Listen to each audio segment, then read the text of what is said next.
خطيبي قدام الناس بيعاملني كأني مش موجودة. دي كانت رسالة بنت بعتتها لي بتقولي: يا ندى، خطيبي لما بيجي عندنا زيارة بيضحك وبيهزر وبيقول كلام حلو، بس اول ما نخرج مع الناس بيتحول لشخص تاني خالص، بيقعد ساكت ومش بيبصلي حتى ولا بيهزر معايا، وبحس كأني مش موجودة اصلا. للعلم احنا مكتوب كتابنا. كويس انك انتي قلتي ان مكتوب كتابكم. بصراحه بقيت اتكسف من اللي حوالينا، الناس بتبصلي كاني بحبه من طرف واحد.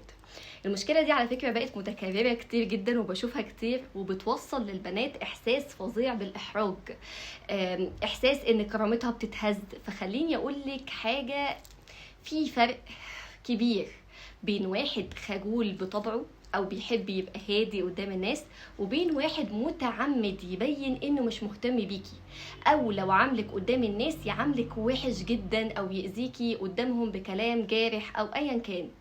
انا عايزاكي بقى تسألي نفسك كده سؤال: هل هو في طبعه او طبيعته كده هو هادي قدام الناس كلهم، اي ناس بيقعد معاهم، حتى مع صحابه، مع اهله، مع قرايبه، ولا بيتحول بس لما بيكون معاكي انتي وسط الناس؟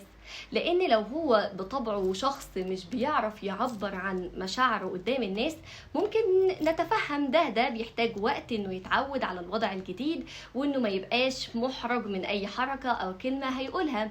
خلاص انا معايا شريكة حياتي، فخلاص الوضع ده جديد شوية عليا، فهحاول ان انا اتأقلم عليه.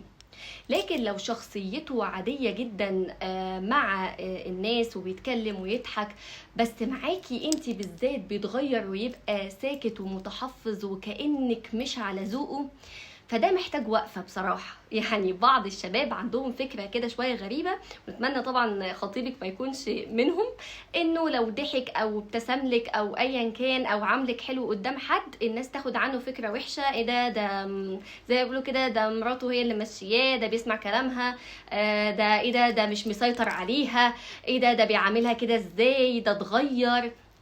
فطبعا ده فكرة خاطئ جدا جدا جدا. بالعكس، ده اكبر دليل على الرجولة، انك تكرم اللي معاك في كل وقت، مش بس في السر او لما تكونوا لوحدكم. بالعكس، ده هي دي الحاجات اللي بتظهر اصلا قدام الناس، ان الزوج يبقى محترم زوجته.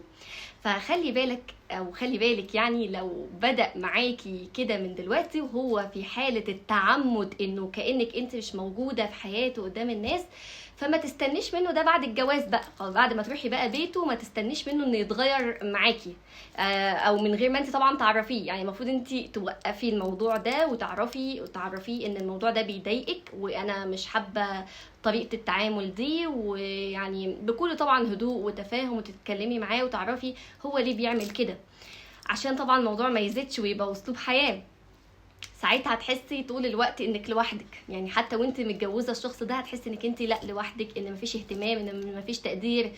فالخطوبه مش بس فتره تعارف او فتره بس حب وكده، لا، دي فتره اختبار. شوفي هو بيقدرك قدام الناس ازاي، بيحترم وجودك، بيفتخر بيكي، ولا بيخاف الناس اصلا يشوفوا مشاعره، ولا مش بيحب يعاملك كده قدام الناس. لو مش قادر يعبر عن مشاعره قدام الناس، يبقى مش هيعبر او مش هيعرف يعبر عن مشاعره ويعيش بيها قدامك انت كمان.